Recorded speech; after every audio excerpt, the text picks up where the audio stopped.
Hello everybody and welcome to another episode of Box Office Talk. This is the show where I break down what happened at the box office, see if my predictions for the top 5 are correct, then make predictions for next week's top 5. So let's get right on into it. Last week I predicted that number 1 would be Wicked, number 2 would be Gladiator II, number 3 would be RedOne, number 4 would be Bonhoeffer, Pastor, Spy, Assassin, as is the full title, and then number 5 would be Venom, The Last Dance, and I did it.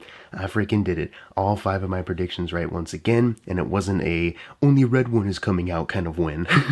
This is like the top 2 I think we all kind of knew, but then the bottom 3 it could have been anything, but I got my predictions right, and that's cool. If you got your predictions right, here is your shout out right now. I saw a couple people not even predicting Bonhoeffer, which, look, I appreciate, someone rooting against Angel Studios, obviously. But, it did get in. And of course, this is the big Glicked weekend before Thanksgiving rolls around. We have our Glicked movies right here. Moana 2 is going to come in for the Thanksgiving holiday, so we'll see how that disrupts that next weekend. But for right now, let's just see what Glicked actually ended up doing and maybe theorize how this will continue to hold over. Right now, though, number 1 was, of course, Wicked Part 1, making $114 million domestically here in the States. That is the largest opening weekend for a musical adaptation ever, and I went the extra mile. I was wondering, this is a big opening. What about the year of 2024? This is actually the 3rd highest domestic opening of the year. It outsqueaked Beetlejuice 2 by $3 million. It's sitting behind Inside Out 2 by $40 million and Deadpool and Wolverine by $97 million. So it is in the top 3 though. And I mean, could Mufasa get in there? I don't know. Sonic has that. I don't know if it will, it's done big numbers, but I don't know if by the 3rd one it's going to get to this. It's looking like the top 3 as far as the domestic opening weekend, it could just be these 3 movies right here. In that case, Wicked is a really, really lucky movie, obviously. I mean, this has been in development for so many years, and people have been used to it on Broadway and hearing about it from Broadway if they never could afford to see it. So now is their chance to see it, and the musical theater heads who maybe have never gotten to see it live, but they, know the music, maybe they've seen I don't know, a local production or something like that. Now they can see a definitive film version of it. So obviously there is a lot of hype surrounding this. As far as musical films overall for domestic numbers, it outgrossed the original Little Mermaid by $3 million. So we're not just doing Broadway movies, we're doing any movie musicals. As per the numbers list on thenumbers.com, it is behind Hairspray by $4 million. So right now it is ranked the number 24th highest grossing musical film domestically, but obviously since it opened to $114 million, it's only just getting started, and obviously I'm estimating this to have a crazy hold because of word of mouth, people being really hyped up about it, and maybe people even wanting to see it again. I know I kind of want to see it again. I'll talk more about it soon. I recorded the video, I just need to edit it. I think this is going to just breeze by so many other films, not just of this year, but also in the musical films list. It's going to be a beast, this one, for the rest of the year, and that's pretty cool. As far as 2024, it already, in its opening weekend, outgrossed the entire domestic run of Ghostbusters Frozen Empire. And that was a bit of a disappointment, that one, I think. So the fact that Wicked just totally upstaged that, I know Sony's feeling some kind of way about that right now. It is sitting behind Venom, The Last Dance by $16 million. So right now it is number 15 as far as high grossing domestic runs for the year. And because Venom is still making money, normally for any other movie, any other weekend, I might be well, it's gonna still be behind Venom because Venom is still making money. Nah, man, Wicked's about to blow through Venom and so many other movies, so we're gonna see that escalate. Worldwide, it is sitting at $164 million, so for musical worldwide runs, it outgrossed Happy Feet 2 by $7 million, and it's $15 million away from Moulin Rouge. It is not in the top 20 yet. Right now it's number 27, so still a ways to go. As for the year 2024, it outsqueaked The Beekeeper's worldwide run by $12 million. Remember The Beekeeper? Quaint times. And now it's sitting behind Furiosa, Mad Max Saga by $8 million. So right now it's nearing top 30, but like I said, it's just going to blow through all these. So Wicked, at the very least, for the Glicked double feature weekend, really made a name for itself. People are loving it. People are talking about it. People want to see this. I do not estimate this, dropping at a drastic rate. That would be shocking to me, honestly. I just feel, cinema score is an A. People, critics and audience score on Rotten Tomatoes is really high. People just can't keep their phones away. They love recording the fucking screen, which, hey, appreciate your enthusiasm, but can you put that enthusiasm literally anywhere else? Like, stop taking pictures of the movie screen. Stop recording. Jesus fucking Christ. But point being, this movie's going to have a hell of a run for the rest of the year. Now let's get to part 2 of this double feature. Number 2 was Gladiator 2. Now, the thing about Barbenheimer, why that really took off, was because both films not only just benefited from each other's release, but they made bank. It wasn't like I think I did a video on like Saw Patrol, like kind of jokingly kind of going like, well, maybe it kind of did work out, because they ended up both being hits, more like moderate, like kind of like okay hits for what their budgets were. Not okay, just, compared to Barbenheimer, not that, you know what I mean? And people were really making this one, or at least some people were trying to make this one the Barbenheimer of this year. Gladiator 2 has a thing of, for the longest time when I check Wikipedia, the budget would be listed at 210 million, and I'd be like, oh, okay, like that seems to make sense. But then there'd be an article coming out that says, ooh, actually, not only were they originally greenlit to be on a 165 million production budget, but actually it ballooned to 310 million. So now Wikipedia kind of has it 210 to 310. So this movie, no matter what I'm about to say, has to continue to hold over well, and has to really, at the very least, I guess, get to 600, let's say 650 million to be for sure kind of in the clear. So I just wanted to put that out there first. We still kind of need to see where this is going to go as far as its holdover. It has a B cinema score, and it seems like people are liking it. Like, critics have a positive score on Rotten Tomatoes, and the audience score seems to be pretty high. So it seems like people are enjoying this, even if it's not, up to par with the OG. I think mostly, though, the conversation around Barbenheimer was both films. People really were loving both films, and you couldn't hear one without hearing about the other, you know what I mean? And right now, it just seems like people want to talk about Wicked, and that's kind of it. Now, of course, this movie did open to 55 million here domestically and worldwide. It's been out in other territories, I think, last weekend, so it does sit at 221 million worldwide right now. So that is a great starting point, but what I'm basically trying to say is I do wonder if it will have the kind of momentum to kind of keep that up and get to a point where they can say they are in the clear, they broke even. So we will see. This is a tentative good weekend for both films.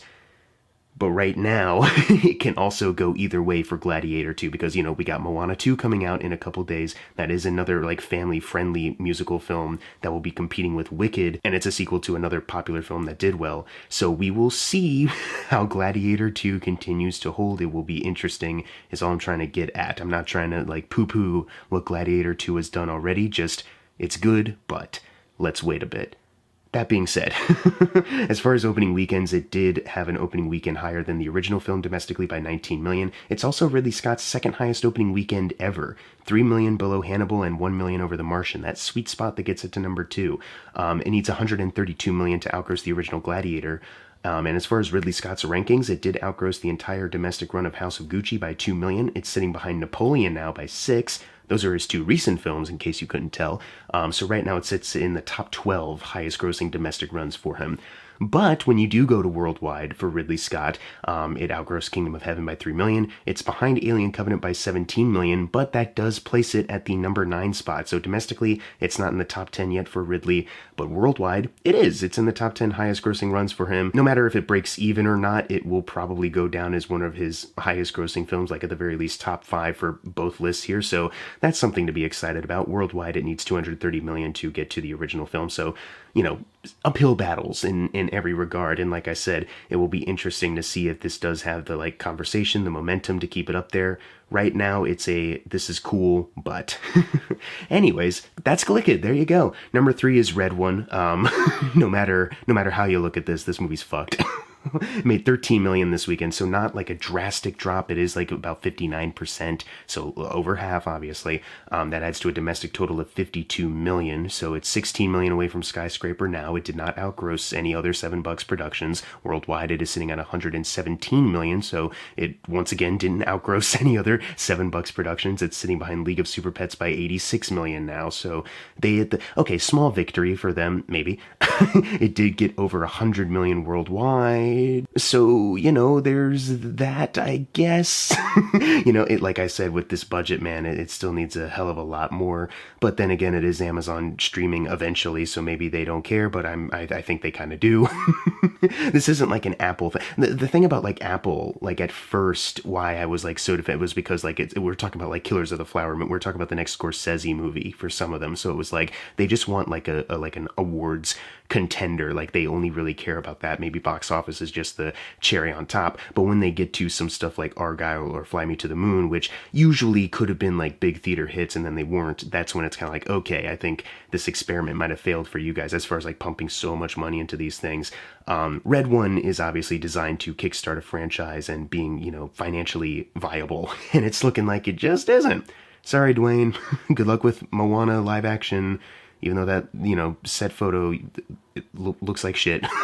And yes, it's a low-res set photo leak. So yeah, obviously it's going to look like shit. But just the idea in general, come on, what are we doing?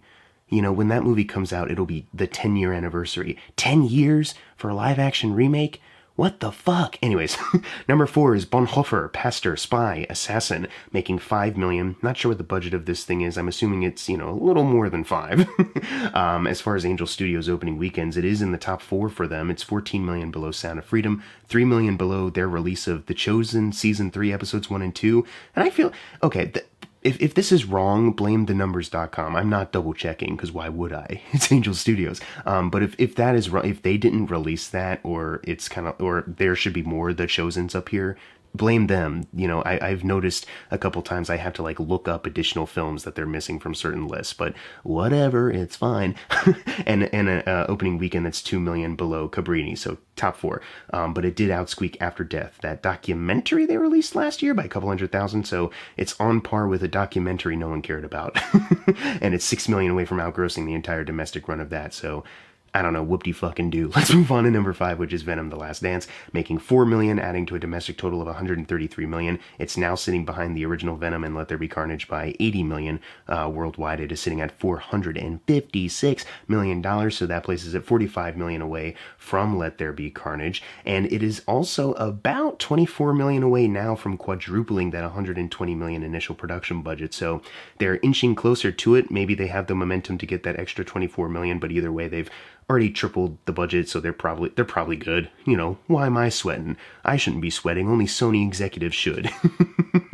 Anytime they make a Spider-Man villain movie that isn't Venom, apparently, Madam Web and Morbius don't do numbers. We'll see how Kraven does, obviously. Ooh, that'll be exciting. What's Kraven gonna do? Jesus Christ, I forgot that was coming out. I keep forgetting it's a movie that exists and is coming out. Feels like it should have come out last year because technically it was supposed to. Number 6 is The Best Christmas Pageant Ever, making $3 million, adding to a domestic total of $25 million. The worldwide numbers aren't high enough yet to, bump it up any more significantly. But it, already has doubled its initial production budget of $10 million. So they're good. They just need about $5 million more to triple that. And they probably have some kind of momentum domestically to get them there, at least for the next couple weekends. For Kingdom Story Company, it outgrossed Unsung Hero by $5 million. It's now sitting behind the Zachary Levi football American Underdog movie by $1 million. Right now it's in their top 3 highest grossing films ever, and you can get some satisfaction that it's about to outgross a Zachary Levi film.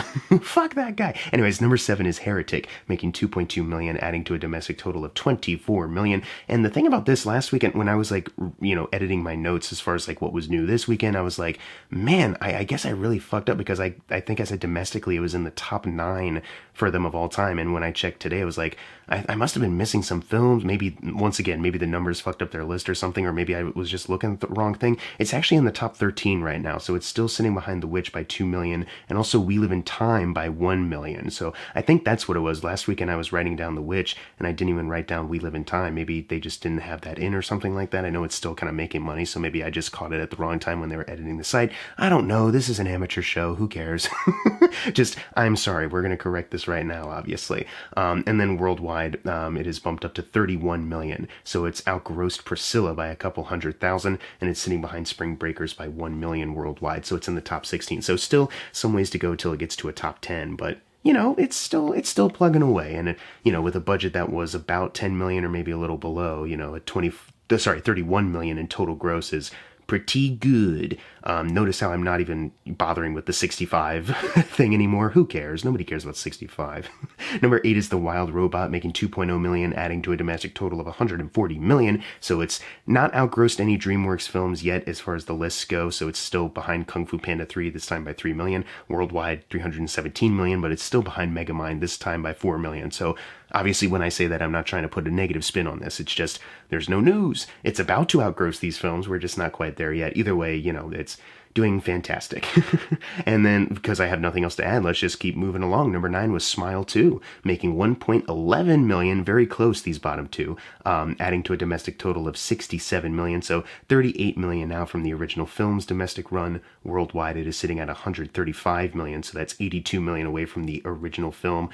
So still squeaking along. And then number 10, why I said it was so close, A Real Pain. So not Anora, not Conclave, it's A Real Pain. This Oscar contender is still here in the bottom, making 1.10 million. So this is very close to Smile 2, but that adds to a domestic total of 4.9 million. Worldwide, it's bumped up a little bit to 5.6. Still not budget listed, so I don't know where they're at. I'm going to assume this also maybe cost a bit more than 5 million, but, you know, because of Oscar season, you know, this is probably going to get a screenplay nomination and a Kieran Culkin nomination, so people will want to see it, whether it's in theaters or on streaming, whatever. I think they are fine. And that's the video. Anyways, now it's time for the fun part, the predictions for next week's top 5. Number 1, I meant what I said. I think number 1 will be Wicked once again. I think the momentum is really strong on this and people are really lit up about it. And then number 2, I think will be Moana 2. Then number 3, Gladiator 2. I still think it will hold over decently. I'm not expecting like any drastic drop, but I think there are a lot of people really hyped about Moana 2 since its surprise announcement at the beginning of the year that it's not a Disney Plus show anymore, it's an actual movie. And, you know, because that first movie is so popular, I just don't think it'll match the popularity of where Wicked is at right now or that potential holdover, but I think Moana 2 will be able to squeak by Gladiator 2 at the very least. Number 4, I think will be RedOne, and then number 5, Bonhoeffer, Pastor, Spy, Assassin. And yeah, I'll keep saying the title like that because it's a little funny. Anyways, what are your predictions for next week's top 5? Leave them in the comments below. And as always, thank you guys for watching. Make sure to subscribe. I'm Jackson Fulcher. See you guys next time.